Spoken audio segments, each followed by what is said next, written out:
Bonsoir, bienvenue dans le journal de la rédaction de TV78. Nous sommes le mardi 5 octobre. Voici les titres de cette édition. Le tribunal judiciaire de Versailles accueillait hier la Nuit du droit, un événement national organisé également dans les Yvelines par l'université Versailles-Saint-Quentin. Conférences et échanges se sont succédés autour de la figure du philosophe du 19e siècle, Alexis de Tocqueville. Une pandémie, deux confinements et une crise des matières premières, le monde du bâtiment a été largement impacté sur ces derniers mois. Comment se porte le secteur en ce début d'automne dans le département? Nous poserons la question à Christophe Bouguin, président de la Fédération française du bâtiment des Yvelines. Et puis rencontre avec Georges, cet Yvelinois de 4 ans est passionné de golf et le pratique déjà sur les greens. C'est son père qui lui a transmis la fièvre de la petite balle blanche qu'il vient taper tous les dimanches à plaisir, son portrait. La campagne électorale qui se poursuit à Trappes en vue du premier tour de l'élection municipale partielle. C'est ce dimanche, focus ce soir sur la candidature de Patrick Planck pour Lutte ouvrière. La suite aussi de notre dossier de la rédaction consacré cette semaine au plan France Relance dans les Yvelines. Sensibiliser le grand public au droit, faire connaître ses institutions et ses métiers. Tous les 4 octobre, la Nuit du droit se fixe cet objectif en cette journée anniversaire de la Constitution de 1958. Dans les Yvelines, le rendez-vous se tenait hier au tribunal judiciaire de Versailles. Le thème cette année, Alexis de Tocqueville. Les précisions dans ce sujet de Céline Charles et de Nicolas Dandry. Cette année, Alexis de Tocqueville s'est invité à la fête du droit au tribunal de Versailles. Il y a presque 200 ans, ce célèbre philosophe et homme politique du 19e siècle, connu pour ses écrits sur la démocratie, avait exercé en ces lieux. Tocqueville a exercé dans ce tribunal au début de sa carrière, dans les années 1827 à 1832, comme auditeur de justice, c'est-à-dire comme juge stagiaire. L'idée, c'est un peu comme on a la fête de la science, c'est de faire connaître le droit aux usagers, aux non-juristes.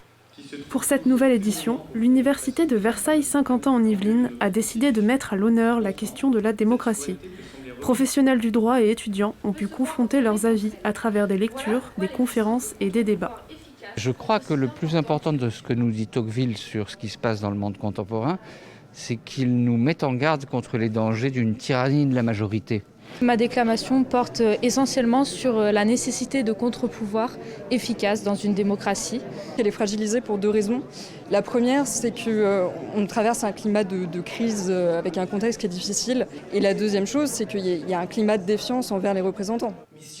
Ouvert à tous, la Nuit du droit a plusieurs objectifs. C'est montrer à nos citoyens, concitoyens, l'importance du droit dans la régulation de la société, ce qu'on peut en attendre en termes de droit, mais aussi de devoirs. Ce que nous cherchons à faire ici, à la faculté de droit et à travers ce type d'événement, c'est bien sûr de montrer à nos étudiants qu'il faut absolument continuer de s'ouvrir sur le monde actuel, sur l'histoire.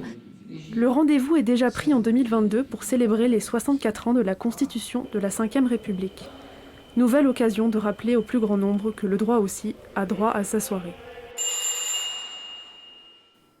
À l'hommage hier à Stéphanie Monfermé, le 23 avril dernier, cette policière était assassinée par un terroriste devant le commissariat de Rambouillet. En sa mémoire, ce lundi, une plaque commémorative a été apposée sur place, une cérémonie dans la plus stricte intimité, en présence notamment de la ministre déléguée à la citoyenneté Marlène Schiappa. Un jardin du souvenir a été également aménagé dans l'enceinte du commissariat. La mobilisation des habitants de Magnanville hier lundi, ils étaient des centaines à venir réclamer leur opposition au projet de prison. Annoncé par le ministre de la Justice, une maison d'arrêt de 700 places doit être construite d'ici 2027 sur un terrain agricole de la commune, ce qui a suscité une vive désapprobation parmi les Magnanvillois qui se sont rassemblés juste avant un conseil municipal. Cible des attaques, le maire de la commune, Michel Lebouc, qui a même reçu une délégation d'habitants quelques minutes plus tard pendant la séance du conseil municipal. Les élus ont voté une motion contre le projet, affaire à suivre. À Trappes, l'élection municipale partielle se déroule ce dimanche. Premier tour qui est donc au programme ce dimanche, un deuxième tour au programme le dimanche d'après. Et parmi les 4 candidats en lice pour devenir maire, Patrick Planck pour sa liste Lutte ouvrière. Il compte une nouvelle fois faire entendre la voix des travailleurs durant la campagne. Le reportage de Célia Gatsongo.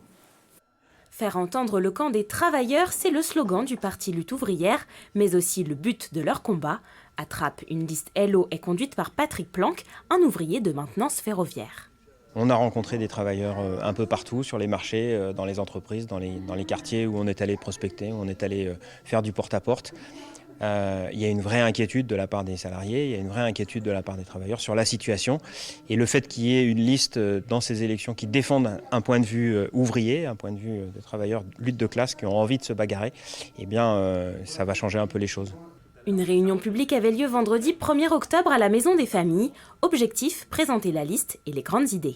C'est ça notre programme, c'est un programme de lutte, c'est pas un programme avec des promesses électorales en disant votez pour nous et on va changer les choses. Non, c'est un programme pour dire oui, il faut que les travailleurs s'organisent, ils se défendent, ils se préparent à une bagarre offensive contre le patronat, contre le gouvernement. Quelques sympathisants, militants ou candidats sur la liste ont débattu des problèmes liés à Trappes et plus généralement en France. Changer toute la structure des avantages qu'il y a certaines personnes que je trouve très, très difficiles à tenir avec les budgets qu'ils ont dans cette mairie. Moi je travaille, je suis une salariée comme tous les salariés et on a besoin de défendre les salariés. Parce que nous-mêmes, on est comme eux, quoi. Je veux dire, si on ne les défend pas, qui va les défendre? C'est pas le gouvernement qui va les défendre. Vous pensez que c'est le meilleur parti pour défendre les salariés? Oui. Les élections municipales partielles de Trappes se dérouleront les 10 et 17 octobre prochains.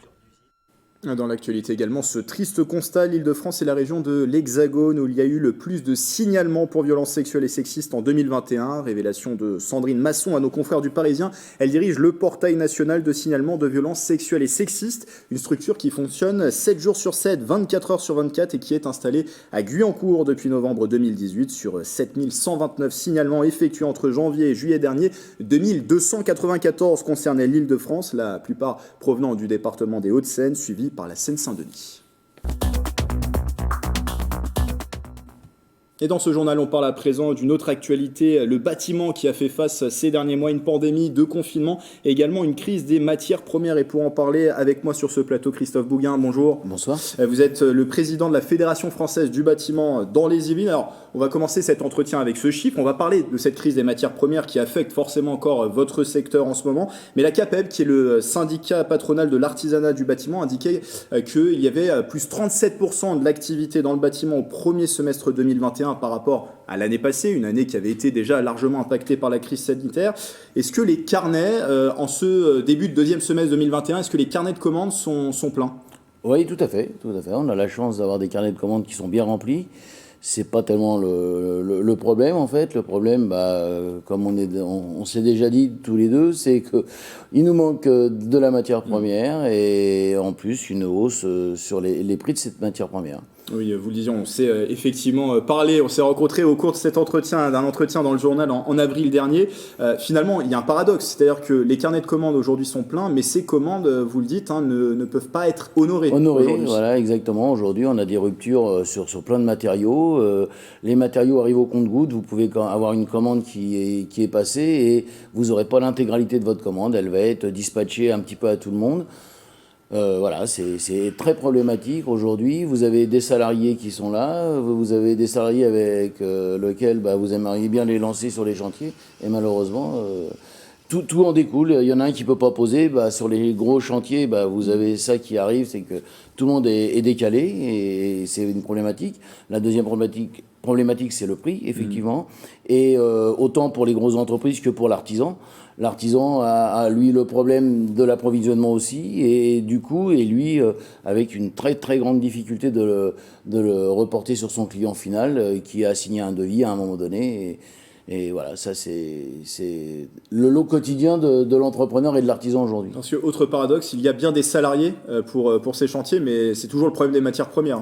Alors, les salariés, on a embauché énormément, puisque le bâtiment, c'est 70 000 emplois, voilà. Et effectivement, le gros problème, c'est les matières premières. On dit, c'est un précieux adage qui dit quand le bâtiment va, tout va. Et effectivement, en France, cette situation de pénurie des matières premières aussi inquiète. On a vu aussi des hausses dans les supermarchés qui impactent directement les consommateurs. Et en avril dernier, vous établissiez une situation inquiétante pour le PVC, l'aluminium, le verre, le bois, qui avait connu une flambée des prix à l'époque, plus 200%. La situation a empiré, vous le dites, aujourd'hui ? Alors empiré, le 200%, on est stabilisé là-dessus, c'est vrai. Mais aujourd'hui, c'est plus tellement le prix le problème. Le prix est un problème, mais le problème, c'est qu'en plus, il y a un manque. C'est-à-dire que certains matériaux sont devenus carrément des produits précieux, presque. Voilà, exactement. Nous, sur des produits de base, je vous disais qu'on est sur de 7 semaines courant habituelles, on est passé à 14 semaines, et 14 semaines qui ne sont même pas garanties. C'est-à-dire qu'aujourd'hui, le fabricant vous dit pas avant 14 semaines. Et vous n'êtes même pas certain que ce sera peut-être pas 15 ou 16 semaines. Donc voilà. aujourd'hui, et ça, pour un client final, c'est compliqué. Pour un planning, c'est compliqué. Tout ce qu'il y a eu avant a été compliqué à mettre en place. Les gestes barrières, tout ça. Oui, parce que finalement, c'est une difficulté supplémentaire. Vous le dites, les gestes barrières, la mise en place de masques, ça a déjà été un coût supplémentaire. C'était à peu près 3%, effectivement, qui a été impacté sur les devis. Pareil, à l'époque, toujours pas révisable. Aujourd'hui, on a quand même bien mis ça en place. Tout le monde, autant nos salariés que nous-mêmes, on a mis ça en place. On n'a pas eu de cluster, on n'a rien eu. On est plutôt fiers de ça. Et aujourd'hui, effectivement, on est impacté, même pas par le manque de travail, mais par le manque de cette matière première. Les produits les plus en tension, c'est ceux que je viens de citer, PVC, voilà. Le bois, l'aluminium, le PVC, l'acier. Tout notre quotidien est impacté par ça. Et ça se ressent directement sur les marges, puisque quand les devis ont été scellés, le prix des matières premières était différent, il a augmenté depuis. Exactement. Alors, il y a quelques accords qui sont trouvés pour des grands groupes, et effectivement, mais pour tout ce qui est le quotidien de l'artisan, par exemple, c'est vraiment quelque chose de très impactant pour lui au quotidien. Et le petit artisan lui-même, s'il lui manque un lavabo, il ne peut pas aller chez son client. Et là, les chaudières aujourd'hui, il n'y a plus de chaudières qui sont sur le marché. Il y a plus de pièces pour réparer, alors qu'on arrive au début de l'hiver. C'est souvent à ce moment-là que les chaudières vont tomber en panne. Les cartes électroniques sont plus qu'en tension. On annonce des 4, 5, 6 semaines de délai. Ça, c'est la grosse inquiétude pour nos clients. Que nous essayons de dépanner au quotidien. Une situation, vous le dites, avec des retards, 14 semaines qui peuvent être augmentés. Est-ce qu'il y a des chantiers aussi totalement à l'arrêt aujourd'hui à cause de cette pénurie ? Il y en a, aujourd'hui, c'est pas encore le gros chiffre, mais il y en a. Il y en a effectivement qui sont bloqués, je vous dis, par uniquement un corps de métier qui peut être impacté, mais qui va retarder tout l'enclenchement du chantier en général. En avril dernier, vous demandiez le gel des pénalités de retard. Est-ce que vous avez été entendu sur ce point-là par le gouvernement ? Est-ce qu'il y a eu des progrès ? Il y a eu des progrès. Par contre, ces pénalités de retard, ça a été entendu. Il faut reconnaître que c'est quand même des choses qui ont été mises en place. Pas pour tous les marchés, mais il y a eu quand même des choses qui aujourd'hui sont prises en compte au fur et à mesure que la crise continue et qui sont mises en application, effectivement. Avec peut-être plus de facilité, vous me le disiez tout à l'heure avant cet entretien, dans les marchés publics, sur les marchés privés. Les marchés privés, aujourd'hui, l'artisan, on essaye de l'entourer, de l'accompagner par des services et plein de conseils, mais c'est vrai que lui, sur un client final, il n'a aucun pouvoir sur un devis. Un prix aujourd'hui, nous, on a des prix chez nos professionnels qui sont donnés pour 2 ou 3 jours. C'est-à-dire que quand vous avez un devis qui arrive, il est valable 3 jours. Donc votre client, imaginez-vous qu'il ne vous donne pas la réponse au bout de 3 jours et 2 semaines, 3 semaines après l'accord, vous avez déjà subi une hausse. Une dernière question, Christophe Bouguin, le président de la FFB au niveau national demandait que effectivement cette situation difficile pour le monde du bâtiment soit prise en considération dans le projet de loi finances qui se prépare. Il a demandé des mesures exceptionnelles. Aujourd'hui, qu'est-ce que vous demandez concrètement ? Est-ce qu'il y a des demandes spécifiques ? Alors au niveau national, effectivement, je pense que vous venez de dire, c'est ce retour à la discussion sur les pénalités de retard, cette écoute sur pouvoir renégocier une fois que les marchés sont acceptés, mais avec des taux. C'est vraiment les choses principales qui nous sont aujourd'hui vitales pour nos entreprises. L'état d'esprit aujourd'hui, il n'est pas forcément au beau fixe. Vous êtes quand même, vous avez un espoir quand même que ça s'arrange ? Franchement, l'entrepreneur en lui-même, il est forcément au beau fixe en permanence. Et tous les matins, il a des problèmes, il les résout. C'est son lot quotidien. Donc, on ne va pas vous dire que, par rapport à d'autres secteurs d'activité, on n'a pas trop le droit. On a de la chance d'avoir tout ça. On est inquiet, on est préoccupé, mais on a encore la patate. Il n'y a pas de souci. Merci Christophe Bouguin d'être venu en parler en plateau et je rappelle que vous êtes le président de la Fédération française du bâtiment dans les Yvelines. Merci d'avoir été avec nous. Merci à vous. La suite à présent de notre dossier de la rédaction. Toute cette semaine, TV78 s'intéresse au déploiement du plan France Relance dans les Yvelines. Focus ce soir sur la société Belbéoc à Limay. Elle est située à Limay, spécialisée dans l'industrie arboricole. Cette entreprise a bénéficié d'une subvention de 575 000 € dans le cadre du plan de relance. L'objectif avec cette aide, développer son activité au travers de l'acquisition d'un nouveau terrain. Nicolas Dandry. L'élagage et l'abattage des arbres pour entretenir le patrimoine arboré, l'activité principale de l'entreprise Belbéoc. Située à Limay, elle travaille pour des collectivités, des entreprises ou des particuliers. Une fois coupés, les morceaux de bois sont récupérés et revalorisés. Le but, c'est de revaloriser au maximum tout ce qu'on récolte comme matière. D'avoir un minimum de bon sens en revalorisant les déchets de coupe. Pour développer la revalorisation du bois, cette société souhaite investir près de 2 millions d'euros. C'est dans ce cadre-là qu'elle a bénéficié du Fonds d'accélération des investissements industriels dans les territoires, une subvention de 575 000 € du plan France Relance. Ça va nous permettre d'acquérir le terrain d'1 hectare qui est derrière pour avoir plus de place de stockage de déchets de coupe et de revalorisation. C'est reproduire à grande échelle ce qu'on fait ici sur une petite surface qui nous limite forcément dans la capacité de revalorisation. Aujourd'hui, cette scierie mobile permet de couper les grumes pour faire des planches de bois. Ça sert à revaloriser le bois, donc soit en planche, en poutre, en bois de construction, bois de menuiserie, un peu tout ce qu'on veut. Cet investissement permettra d'acquérir une machine de ce type plus performante. L'objectif est aussi de ne plus sous-traiter le broyage pour transformer les plus gros morceaux de bois en copeaux. Il y a la plaquette qui sert au chauffage des grosses chaufferies. Donc aujourd'hui, ces plaquettes, elles sont issues des grumes que l'on voit ici. Et aujourd'hui, on l'externalise, cette prestation. C'est-à-dire qu'une fois tous les 2 mois, il y a un prestataire qui vient broyer et qui nous sort de la plaquette avec laquelle on se chauffe et on alimente d'autres chaufferies de la région. Créée en 1986, l'entreprise Belbéoc compte 85 collaborateurs. Elle réalise en moyenne un chiffre d'affaires de 8 millions d'euros par an. Avant de vous laisser, nous allons faire la connaissance d'un petit sportif. Il est âgé de 4 ans, son nom Georges, son prénom c'est Georges. Il a débuté le golf à seulement 2 ans. Le jeune garçon est le plus jeune licencié du golf Isabella de Plaisir. Muni de son club XS, l'Yvelinois vient taper la balle chaque dimanche avec sa famille. Portrait de ce très jeune passionné par Bichente Maria Santisteban. Qui est-ce qui t'apprend à jouer au golf? Papa. Une passion de père en fils. À 4 ans seulement, Georges est le plus jeune licencié du golf Isabella de Plaisir, une histoire avec les clubs qui a débuté il y a presque 2 ans. Ça faisait 1 an, enfin un peu moins d'1 an, ça faisait 6 mois qu'il avait démarré.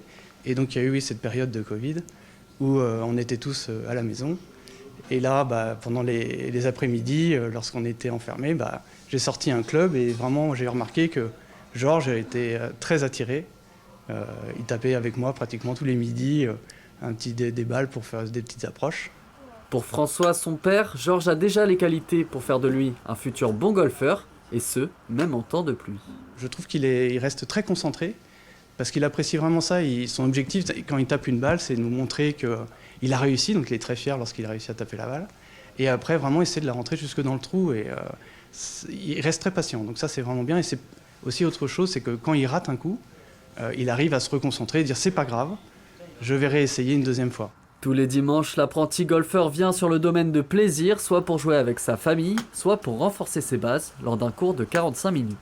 Georges a été licencié l'année de ses 2 ans, enfin au cours de sa 2e année. Voilà, il a démarré à 2 ans et demi et on a grand plaisir à le compter parmi nos effectifs. C'est effectivement notre plus jeune pousse et ça prouve à tout le monde qu'il n'y a vraiment pas de limite pour commencer le golf. Papa, regarde-moi. Contrairement à d'autres enfants du club, il a moins déjà besoin de ses parents pour aller tout de suite en cours. En fait, il est super motivé, il n'est pas trop timide. Georges a déjà passé son premier drapeau en cours et lorsqu'on lui demande, il se voit poursuivre sa passion pour toute la vie. C'est la fin de ce journal, merci de votre fidélité. Dans un instant, ne manquez pas le retour de votre émission du mardi, le 7-8 Culture à la barre, Célia Gatsongo. Très belle soirée sur TV78.